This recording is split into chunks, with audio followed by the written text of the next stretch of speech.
The massive alien ship appeared in Earth's orbit on a Tuesday morning. It was larger than anything humanity had ever built, a dark metallic structure that blotted out the sun over the Pacific Ocean. Panic spread across the planet within minutes. News channels broadcast the same image over and over. The ship just hung there, silent and waiting. 3 days passed before the aliens made contact. They sent a simple message in perfect English, Mandarin, Spanish, and a dozen other languages. They wanted to meet with Earth's leaders. They wanted to talk. The United Earth Council gathered in Geneva. Representatives from every nation sat in the Grand Hall, their faces tense with worry and excitement. This was it. Humanity's first contact with alien life. Ambassador Chen Wei stood at the center, chosen to speak for all of humanity. He was a calm man with gray hair and steady eyes. Behind him sat Admiral Sarah Zhao, the Supreme Commander of Earth's Defense Force. She wore her uniform with pride, her hand resting near her tablet that showed real-time military updates. The alien envoy arrived in a smaller shuttle. When he stepped into the council chamber, everyone fell silent. He was tall, nearly 7 feet, with blue-gray skin and 4 arms. His eyes were large and golden, and he wore robes that shimmered like liquid metal. 2 guards flanked him, carrying weapons that hummed with energy. The alien bowed slightly. "I am Admiral Calethorn of the Galactic Hegemony. I speak for the Empire of 10,000 Worlds. We welcome Earth to the galactic community." Ambassador Chen stepped forward. "We are honored by your presence. Humanity has dreamed of this moment for centuries." Calethorn's expression shifted, what might have been a smile. "Then you will be pleased with what we offer." He gestured, and a hologram appeared in the center of the room. It showed a massive empire spanning countless star systems. "The hegemony has existed for 50,000 of your years. We maintain order across the galaxy. We bring peace, technology, and prosperity to all worlds under our protection." "Protection?" Chen asked carefully. "Yes. The galaxy is dangerous. There are threats you cannot imagine. Pirates, rogue AI, dimensional predators. The hegemony keeps all member worlds safe." Calethorn paused. "We have a standard procedure for newly discovered species. You will join the hegemony as a tributary world. You will surrender all military vessels and weapons. A hegemony governor will be assigned to Earth to help guide your integration. In return, you receive our technology, our trade networks, and our protection." The room erupted in whispers. Chen raised his hand for silence. "And if we wish to remain independent?" Calethorn tilted his head, confused. "Independent? I do not understand the question." "What if Earth chooses not to join your empire?" Chen said slowly. For a long moment, Calethorn simply stared. Then he laughed, a sound like wind chimes. "You jest, no species refuses the hegemony. Look." The hologram changed, showing a planet being bombarded from orbit. Cities vanished in nuclear fire. Oceans boiled away. This is what happens to worlds that harbor threats to galactic peace. 47 species have joined the hegemony in my lifetime. All chose wisely. Admiral Zhao stood up. "That sounds like a threat, not an offer." Calethorn's eyes focused on her. "It is reality, Admiral. The hegemony maintains order. Chaos cannot be tolerated. Your world is primitive. You have barely achieved faster than light travel. You have 3 small colonies. You cannot stand against the hegemony. No one can." "How long do we have to decide?" Chen asked. 72 of your hours. We await your response." Calethorn bowed again and left with his guards. The moment the aliens departed, the council chamber exploded with arguments. Some leaders wanted to accept. Others refused to even consider surrender. Admiral Zhao called for calm. "We need to assess our options," she said. "I want full military readiness. Activate all defense protocols, get me analysis on their ship, their weapons, everything." Chen nodded. "And I need to understand their culture, their history. There has to be a way to negotiate." Over the next 3 days, Earth transformed. Every military base went to high alert. Shipyards around Luna and Mars ran 24-hour shifts. Scientists studied every second of footage from Calethorn's ship.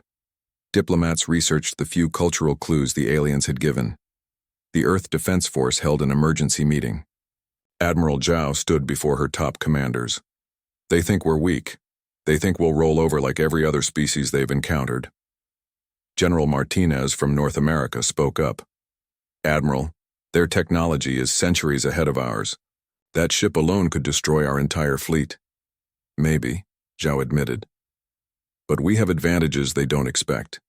We've been fighting wars for thousands of years. We know tactics, strategy, deception. They've been bullying primitives. There's a difference between showing strength and using it. You're suggesting we fight? Asked Commander Okonkwo from the African Union. I'm suggesting we don't surrender without knowing all our options. Prepare contingencies. If they attack, we make them pay for every inch. When the 72 hours ended, the council reconvened. Calethorn's hologram appeared, transmitted from his ship. Has Earth decided to join the hegemony? Ambassador Chen stood tall. We have reviewed your offer carefully. Earth's answer is no. We will remain independent. We would welcome peaceful relations, trade, and friendship. But we will not surrender our sovereignty. We will not disarm. We will not accept a foreign governor. Calethorn's face showed genuine shock. This is unwise. You do not understand what you are refusing. We understand perfectly, Chen said firmly. Earth bows to no one. If you wish to trade with us as equals, we welcome you. If you come as conquerors, you will find us ready. You would fight the hegemony? You would doom your world? Calethorn's voice rose in pitch. Admiral Zhao stepped forward. If you bring war to our home, we will defend it. That is not a threat. That is a promise. Calethorn's image flickered. Then I grieve for Earth. The fleet will arrive within 30 days. I suggest you reconsider before then. This is your final warning. The transmission ended. For a moment, the chamber was silent. Then Chen turned to face the council. Alert every nation. Begin full mobilization. We have 1 month to prepare for war. Admiral Zhao was already moving toward the door, her tablet showing deployment orders. They wanted to see if we would submit without a fight. Now they know. Earth does not surrender. Outside, the alien ship remained in orbit, watching and waiting. But now, Earth was watching back. And all across the planet, humanity prepared to show the galaxy what it meant to threaten their home. The age of human isolation was over. The age of humanity's war for survival was about to begin. The Hegemony Intelligence Division worked through the night, analyzing their newest problem. Earth should have surrendered. Every other primitive species had taken one look at the hegemony's power and submitted. But these humans refused. High Analyst Ventar reviewed the reports with growing concern. Send operatives to Earth, he ordered. I want to know everything about these creatures. How they think, how they fight, what makes them say no when every logical species says yes. 3 hegemony intelligence officers disguised themselves with holographic projectors and infiltrated Earth. They visited libraries, accessed the human internet, and observed military installations from a distance. What they discovered disturbed them deeply. The first operative reported from Moscow. These humans have been at war with each other for their entire recorded history. They have fought thousands of conflicts.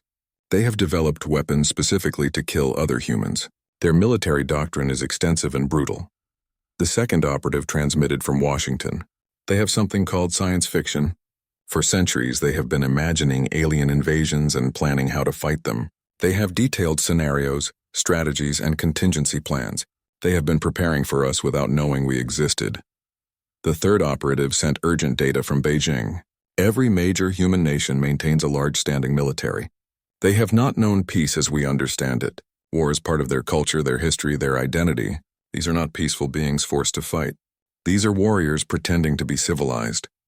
High Analyst Ventar read the reports and felt something he had not experienced in decades. Fear. He immediately contacted Admiral Calethorn. The humans are more dangerous than we assessed. I recommend increasing the subjugation fleet size. Calethorn dismissed the concern. They are primitives with crude rockets. 500 ships will be more than sufficient. The fleet assembles now. On Earth, the mobilization was total. Every shipyard worked without stopping. The Luna construction facilities, massive rings orbiting Earth's moon, produced warships at a rate that broke all previous records. Mars orbital yards did the same. Even the small colony at Proxima Centauri sent back every ship it could spare. Admiral Zhao stood in the command center deep beneath Colorado. Holographic displays showed the entire solar system. Red dots marked Earth's defenses. Blue dots showed incoming supplies and reinforcements. "Status report," she commanded. Commander Park from the Asian Defense Force spoke first.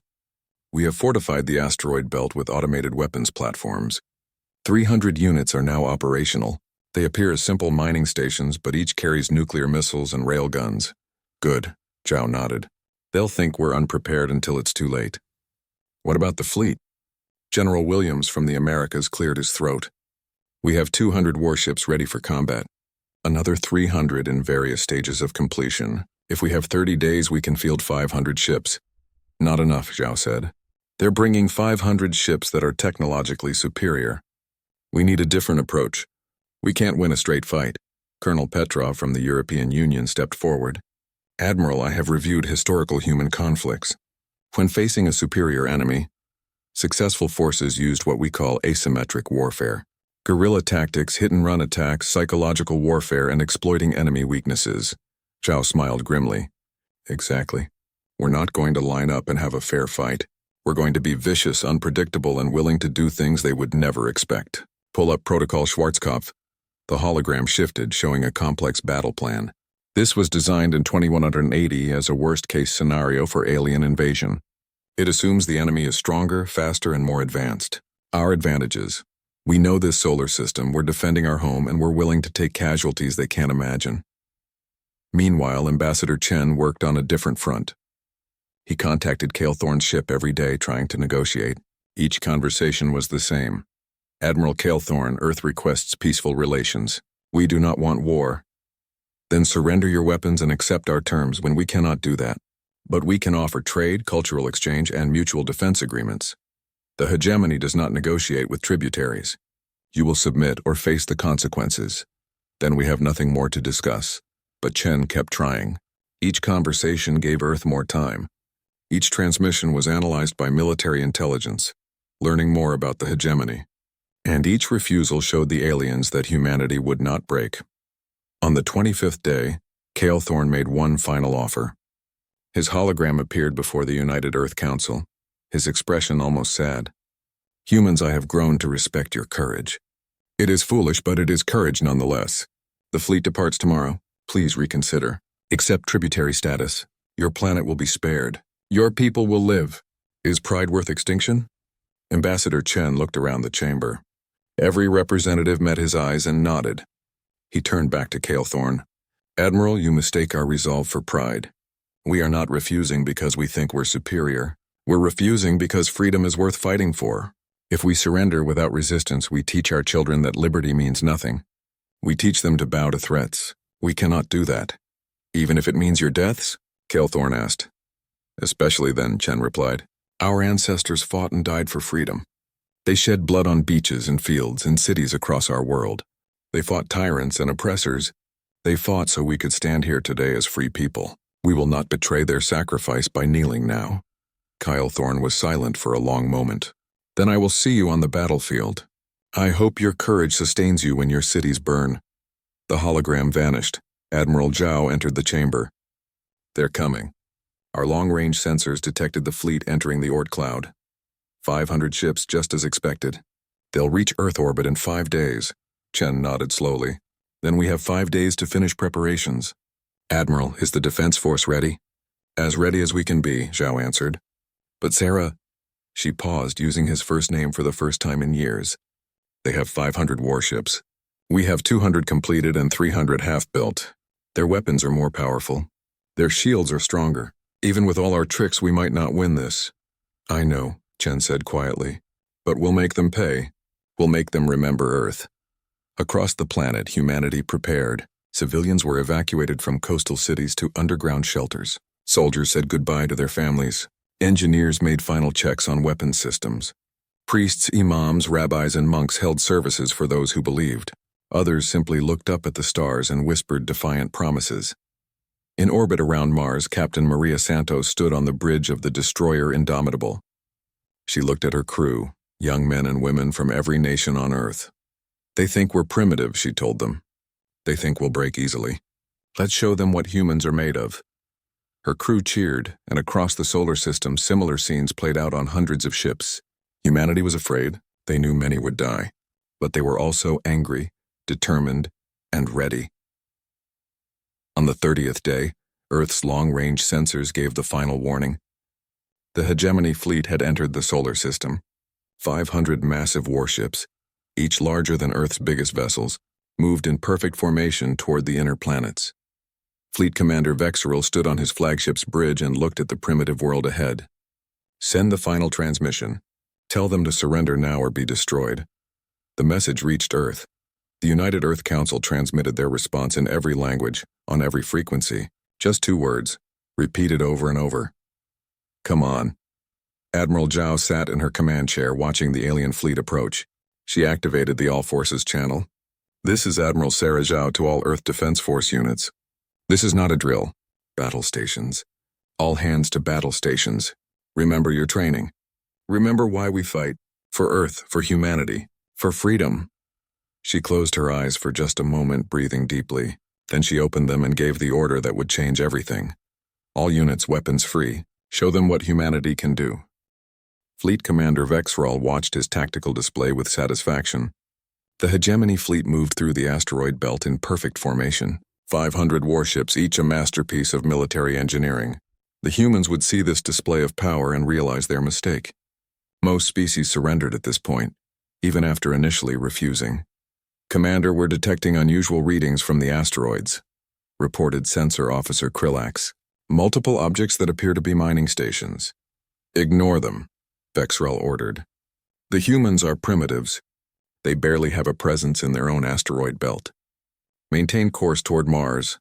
That was when everything changed. The mining stations dropped their disguises. 300 automated weapons platforms activated simultaneously.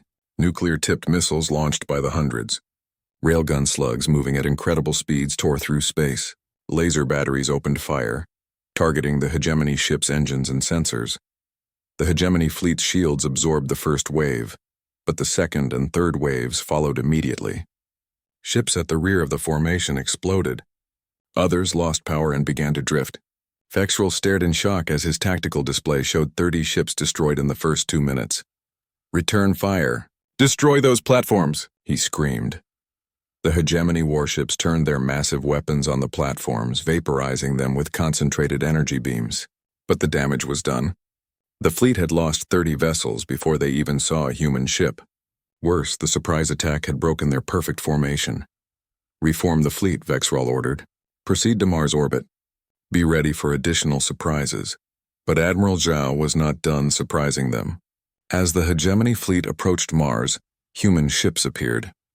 Not in a massive formation, but in small groups of 5 or 6 vessels each.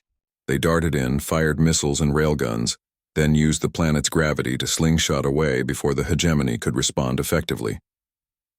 Captain Maria Santos led one such group. Her destroyer Indomitable and 5 frigates swooped around Mars's moon Phobos, launched a full spread of nuclear missiles at a hegemony cruiser, and accelerated away at maximum speed.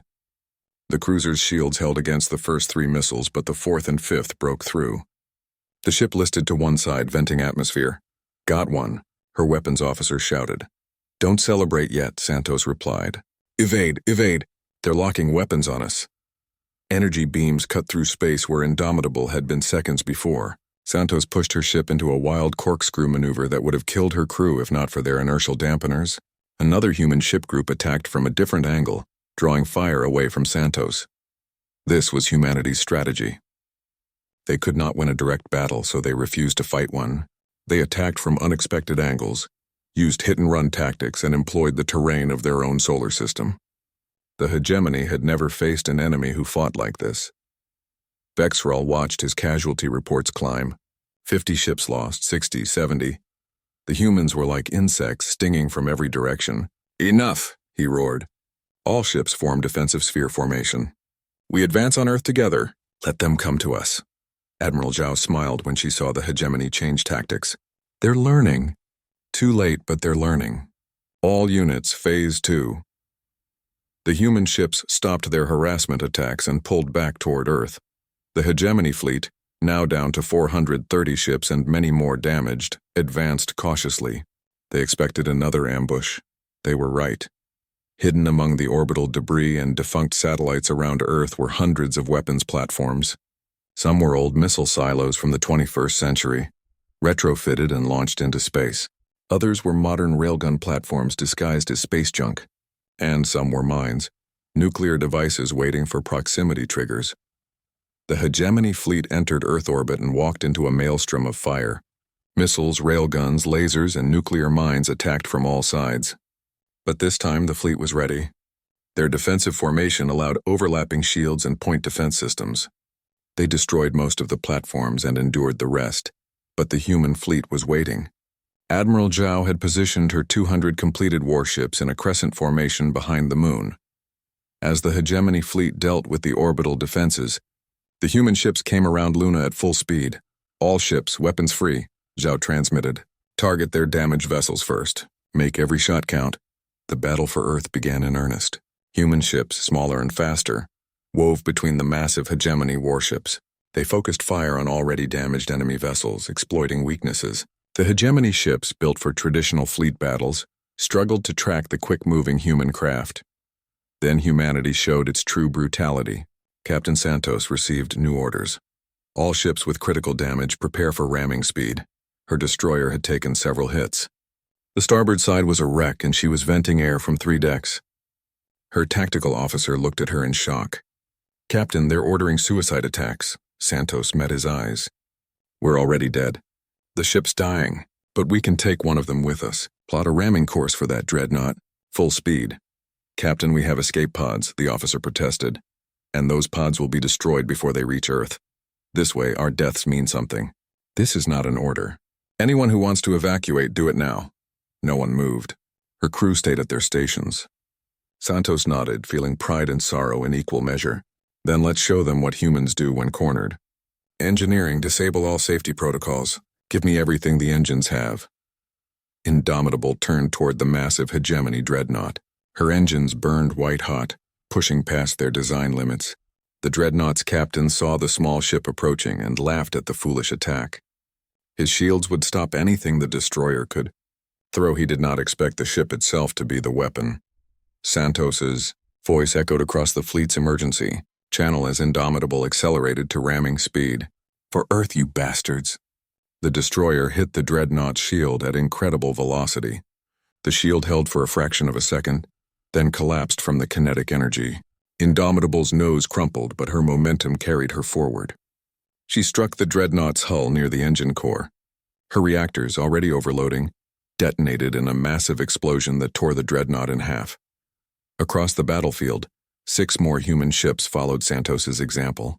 They rammed damaged hegemony vessels, trading their lives for enemy warships. The hegemony crews, who viewed warfare as a calculated exercise following established rules, could not comprehend this willingness to die. "They're insane," Vexrel shouted. "What kind of species uses suicide attacks?" His tactical officer replied grimly, "A species fighting for survival, Commander." The battle raged for 18 hours. The space around Earth filled with debris and bodies from both sides. The hegemony's superior technology gave them an edge, but humanity's tactics and determination kept the fight even. Neither side could gain a decisive advantage. On Luna Base, a small garrison of 800 Marines faced a hegemony landing force of 10,000. The aliens wanted to capture the moon's military installations and use them against Earth. Instead, they found themselves in a nightmare. The humans refused to fight in the open. They used tunnels, traps, and ambushes. They collapsed corridors on advancing alien troops. They vented atmosphere in sections the enemy occupied. They fought with knives and improvised explosives when their ammunition ran low. The hegemony soldiers, trained for honorable combat, faced an enemy who followed no rules. The humans attacked from behind, targeted medics, and used the hegemony's own wounded as bait for traps. It took the alien force 6 hours to secure the base, and they lost 4,000 soldiers doing it. Back in orbit, Admiral Zhao made a desperate gambit. She had positioned Earth's remaining heavy defense platforms in Mars orbit, disguised as destroyed ships and debris. Now she transmitted a false retreat order that the hegemony could intercept. All human ships fall back to Mars. Repeat, fall back to Mars. Earth orbit is lost. Vexral saw the transmission and thought he had finally won. Follow them. We end this at Mars. The hegemony fleet, down to 300 ships, pursued the retreating human vessels. They entered Mars orbit in a loose formation, eager to finish the fight.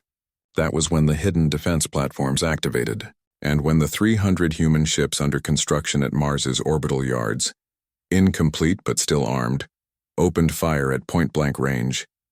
The hegemony lost another 70 ships in the ambush. Vexral realized too late that he had underestimated these humans at every turn. They did not fight with honor.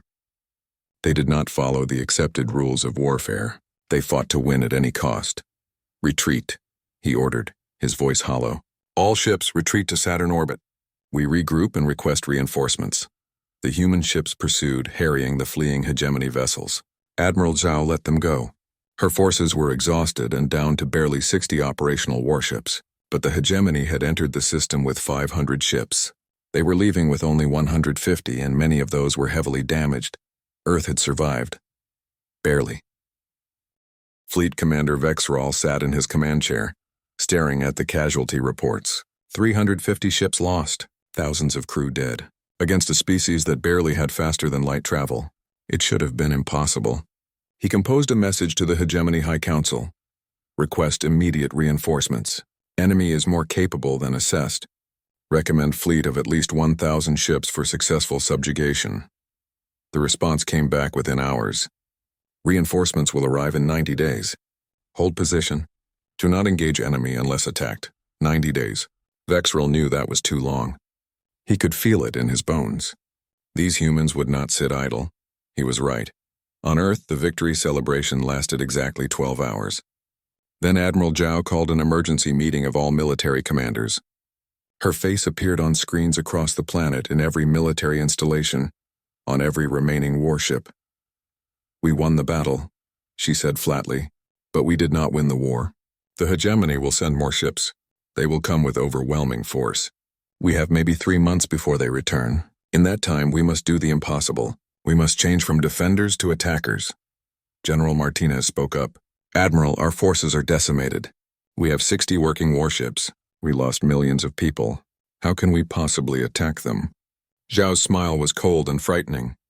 Because while we were fighting their fleet, our special forces teams were doing something else. She pulled up new data. We captured 17 damaged hegemony ships. We boarded them. We took their navigation computers, their star charts, their communication protocols. We know where they came from. We know where their supply lines are. We know where their shipyards are. And we know where their homeworld is. The room fell silent. Then Commander Park from Asia spoke quietly. You want to take the war to them? I want to make them regret ever finding Earth, Zhao replied. The hegemony thinks we're primitive. They think we'll wait here for them to come back and finish us. Instead, we're going to hit their supply lines, destroy their shipyards, and make them defend their territory instead of attacking ours. With 60 ships? Someone asked. With 1,200 ships, Zhao corrected. Every shipyard is working at maximum capacity. We're converting civilian vessels into warships. We're building new designs based on captured hegemony technology. Luna's shipyards alone are producing 5 ships per day. Mars is doing the same. We have 3 months. We'll have our fleet. But building ships was only part of the plan. Earth's intelligence services went to work on the captured hegemony databases. They learned about the enemy's culture, military structure, and something very important. The hegemony had enemies. Ambassador Chen reviewed the intelligence reports with growing excitement. 17 member species have attempted rebellion in the past century. All were crushed. But that means there are species who hate the hegemony, species who might help us if they knew we could actually fight back. He drafted a message and sent it through captured hegemony communication networks. It went to dozens of worlds, encrypted but readable by those who knew where to look. To all who suffer under hegemony rule, Earth has fought the Empire and survived. We destroyed 350 of their ships. We will fight them again. If you want freedom, stand with us. If you want revenge, join us. Humanity stands against tyranny. Will you? The responses came slowly at first, then faster. Some species sent messages of support. Others sent information about hegemony military positions. A few brave ones sent ships to help Earth. Meanwhile, Vexrel sat at Saturn orbit trying to maintain his fleet's readiness. But his crews were demoralized. They had gone from conquerors to survivors. And then the humans started their campaign of terror. Small human ships, fast scouts with stealth technology, began appearing throughout the solar system. They did not attack the main fleet. Instead, they hunted supply ships. Any hegemony vessel trying to bring food, fuel, or ammunition to Vexrel's fleet simply disappeared. The humans captured or destroyed them all. Then the psychological warfare began. Human transmissions flooded hegemony communication channels. Some showed footage of the battle, highlighting every hegemony ship destroyed. Others played the last words of dying hegemony crews. And some simply said, "We're coming for you." Vexrel's crews began to crack under the pressure. 2 ships' crews mutinied, demanding to return home. Vexrel had to execute the mutineers to maintain order. He sent increasingly desperate messages to the High Council. Enemy is conducting psychological warfare. Crew morale is poor. Request permission to retreat to hegemony space. Permission denied. Hold position. On Earth, the 90-day deadline approached. Admiral Zhao stood in the command center watching her tactical display. Blue dots represented human ships, thousands of them. The shipyards had exceeded all expectations. Earth now had 1,200 warships. Not all were as advanced as the hegemony's vessels, but they did not need to be. Humanity had learned from the first battle. Status of all fleets? Zhao asked. First fleet, 400 ships, standing by at Luna. Second fleet, 400 ships, standing by at Mars. Third fleet, 400 ships, standing by at Proxima Centauri. Zhao nodded. 3 fleets, each larger than what they had fought with during the first battle, each commanded by officers who had survived that nightmare and learned from it. And our guests? The Zephian Rebellion has sent 50 ships. The Karathi Freedom Fighters sent 30. Various other species contributed another 20. Total Allied forces, 100 ships. 100 ships from species willing to stand against the hegemony. It was not much, but it was a start. It meant Earth was not alone. Admiral Kalethorn, still on Earth as a diplomatic hostage, was brought to the command center. He looked at the tactical display and felt his blood run cold. "You've built an invasion fleet," he whispered. "We built a liberation fleet," Chen corrected. "We're not conquerors, Admiral. But we will defend ourselves, and we will help others defend themselves." "The hegemony will destroy you," Kalethorn said, but his voice lacked conviction. "Maybe," Zhao replied. "But first we're going to hurt them badly." She turned to her communication officer. "Send the order. All fleets jump to designated coordinates. Operation Retribution begins now." First Fleet jumped to a hegemony supply depot 40 light-years from Earth. The depot's defense force of 20 ships never stood a chance against 400 human warships. The humans disabled the station's weapons, forced the crews to evacuate, then destroyed everything. Supplies meant for dozens of hegemony fleets burned in space. Second Fleet hit a shipyard complex that built hegemony cruisers. They appeared in system, destroyed the defending fleet, and bombarded the shipyards until nothing remained. 200 years of construction capacity was gone in 3 hours. Third Fleet did something even more daring. They jumped to a hegemony colony world that had been conquered 50 years ago. They appeared in orbit and broadcast a simple message. "Earth stands with you. Rise up. We will protect you." The planet erupted in rebellion. The local hegemony garrison found itself fighting both the human fleet in orbit and insurgents on the ground. Within a day, the garrison surrendered. The colony declared independence and pledged alliance with Earth. The hegemony High Council received these reports with disbelief and rage. How dare these primitives attack hegemony territory? They sent urgent orders to every fleet. Find Earth forces. Destroy them. Show no mercy. But humanity's forces operated in small groups now, hitting targets across hegemony space. They would jump in, attack, and leave before reinforcements could arrive. They used the hegemony's own size against it. The Empire was too large to defend everywhere at once. Back at Saturn, Vexrel received news that human fleets were attacking across the Empire. He finally understood Earth's strategy. They were not trying to conquer the hegemony. They were trying to break it. And they were succeeding. More species rebelled, inspired by Earth's victories. Some hegemony member worlds simply declared independence, betting that the Empire could not fight rebellions and Earth simultaneously. The hegemony's iron grip was loosening. Then humanity did something that changed everything. A small human diplomatic ship arrived at the hegemony homeworld under a flag of truce. It carried a message from Ambassador Chen. "We do not want war. We never did. But we will not be slaves. We offer peace on the following terms. Recognize Earth's sovereignty, grant independence to any world that requests it, and establish a new galactic council where all species have equal voice. Refuse and we will fight until your empire crumbles. The choice is yours." The Hegemony High Council debated for 3 days. Some wanted to accept, others demanded total war. But the reports kept coming in. Human fleets had destroyed 20 supply depots, 15 shipyards, and freed 9 colony worlds. 7 additional species had joined Earth's alliance. Finally, the High Council sent their response. "We will negotiate. Send representatives to the neutral world of Carix Prime. We will discuss terms." Admiral Zhao read the message and smiled. They blinked. The mighty hegemony blinked. But Kale Thorne, who had been listening, spoke up. "Do not celebrate yet, humans.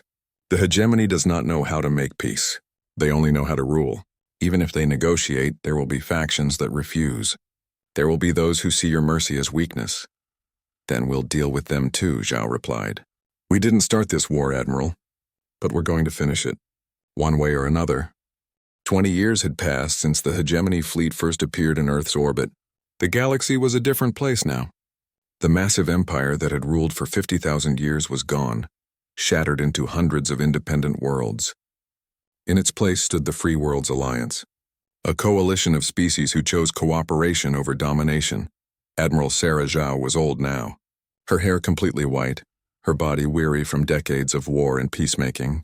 She stood at the memorial on Luna's surface looking at the wall of names. 4 billion humans had died in the wars. 4 billion souls who sacrificed everything so others could be free. She touched the wall gently, remembering faces of people she had commanded, people she had sent to their deaths. "Do you regret it?" a voice asked behind her. Zhao turned to see Ambassador Chen Wei, now the Secretary General of the Free Worlds Alliance. He was old too, walking with a cane, but his eyes were still sharp. "Every day," Zhao admitted. 4 billion dead, countless others across the galaxy. Sometimes I wonder if we could have found another way. "We tried," Chen reminded her. "We asked for peace. They demanded surrender. What else could we have done? I know. But knowledge does not ease the pain." She looked back at the names. Still, they did not die for nothing. The galaxy is better now, freer. It was true. After 3 years of brutal warfare, the hegemony had finally collapsed. Not from military defeat alone, but from internal rebellion. Once Earth proved the Empire could be fought, dozens of species rose up. The hegemony's military found itself fighting on 100 fronts simultaneously. The final blow came when the hegemony's homeworld itself split into factions. One group wanted to accept Earth's peace terms. Another wanted total war. The resulting civil war destroyed what remained of the Empire's central authority. Individual worlds made their own choices, and most chose freedom.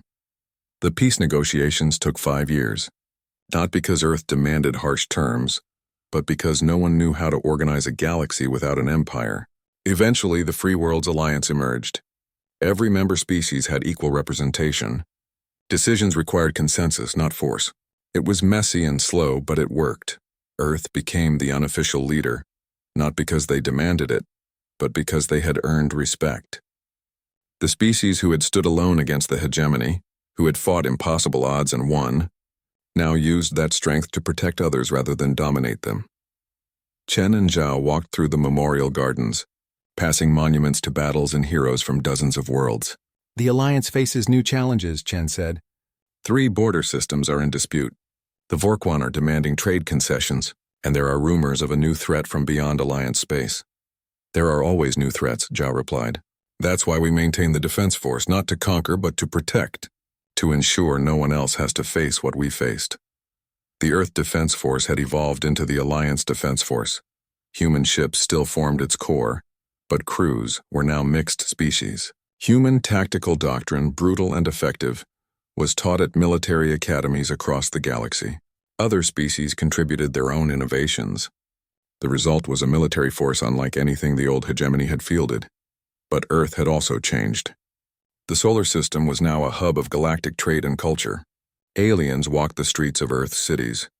Human culture spread to other worlds, while Earth absorbed art, music, and ideas from hundreds of species. The planet that once stood alone now connected the galaxy. A ceremony was scheduled for the evening. Chen had to give a speech at the dedication of a new hospital, built jointly by 6 Alliance species. Zhao was supposed to attend a war college graduation, but first they had one more stop. They took a shuttle to the secure facility where Admiral Calethorn lived under comfortable house arrest. The old hegemony officer had chosen to remain on Earth rather than return to his fractured homeworld.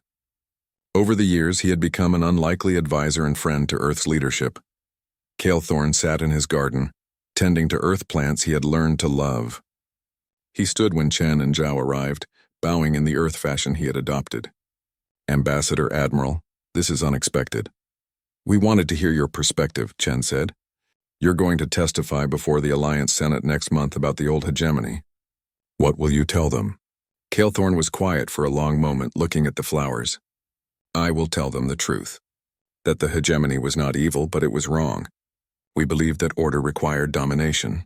We thought peace meant everyone following the same rules enforced by overwhelming power. We were wrong." "And what will you say about humanity?" Zhao asked. "That you terrified me," Calethorn admitted. "When I first came to Earth, I saw a primitive species that would be easy to control. Then I saw your history, all the wars, the violence, the suffering you inflicted on each other. I thought you were savages."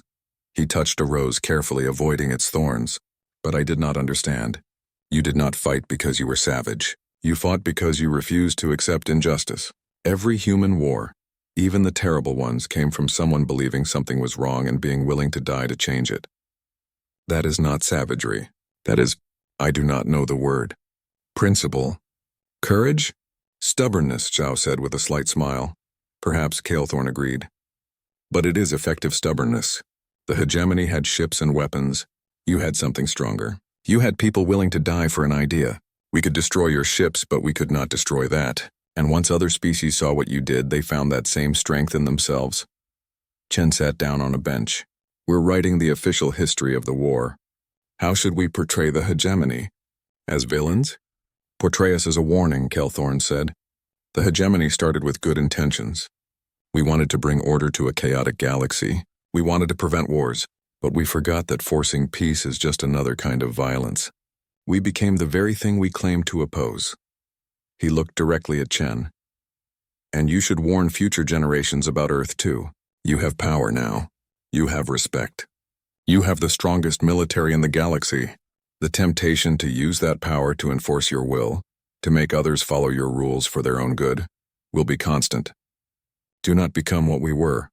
That's why we built the Alliance with equal representation," Chen replied. "That's why Earth only has one vote like everyone else. We remember what it felt like to have someone else's boot on our neck. We won't put that boot on anyone else." Zhao checked her communicator. "We need to go. Our schedules are full." She looked at Calethorn. "Thank you for your honesty. It helps to hear perspective from someone who stood on the other side." "It is the least I can do," Calethorn replied. "I brought war to your world. I will spend the rest of my life trying to help build peace." That evening, Chen gave his speech at the hospital dedication. Representatives from 6 species stood together, celebrating cooperation that would have been impossible under hegemony rule. Chen spoke about the future, about building something better than what came before. "We did not choose to become a galactic power," he told the crowd. "We simply chose to be free. And in choosing freedom for ourselves, we inspired others to choose it too. Now we have a responsibility. We must prove that power can be used for protection, rather than domination. We must show that different species can work together as equals. And we must never forget the cost of the freedom we enjoy." At the War College, Zhao watched young officers graduate.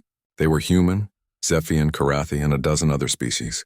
They had learned human tactics and alien strategies. They swore an oath to defend the Alliance and uphold its principles of freedom and equality. Zhao addressed them with words she had given to countless graduating classes. "You are the protectors of freedom. That is a heavier burden than conquering empires. Conquerors only need strength. Protectors need wisdom, restraint, and the courage to fight only when necessary. You will face threats. You will be afraid. But remember why you serve. You serve so others can live in peace." 10 light-years from Earth, a new species achieved faster than light travel for the first time.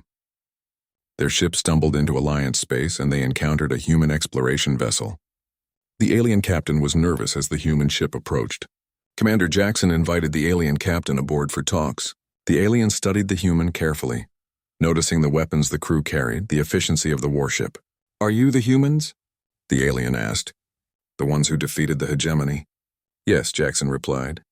"Welcome to the Free Worlds Alliance. Let's talk about trade agreements, cultural exchange, and how we can help each other. And before you ask, no, we don't require tribute or submission. We just ask that you respect the freedom of others." The alien captain relaxed visibly. "We have heard stories about your species. Some say you are monsters who destroyed an empire. Others say you are saviors who freed the galaxy." Jackson smiled. "We're neither. We're just people who refuse to kneel, and will help anyone else who wants to stand up." He paused. "But I should warn you, if your species threatens others, if you try to conquer or oppress, you'll see the other side of humanity. We're peaceful by choice, not weakness.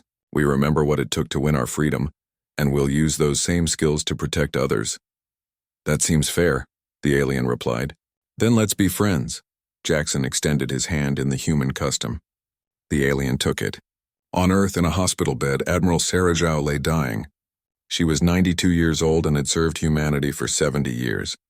Chen sat by her bedside along with officers from a dozen species who had served under her command. "Tell me," Zhao said weakly. "Tell me it was worth it." Chen held her hand.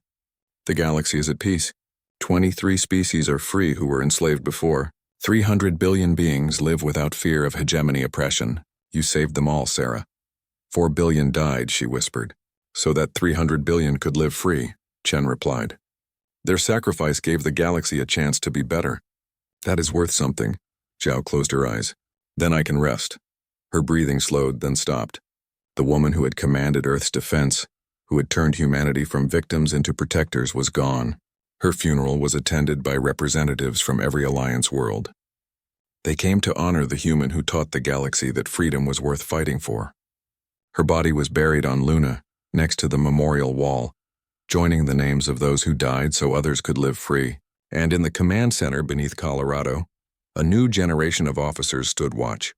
Human, alien working together, monitoring the galaxy for threats, ready to defend the freedom their predecessors had won at such terrible cost.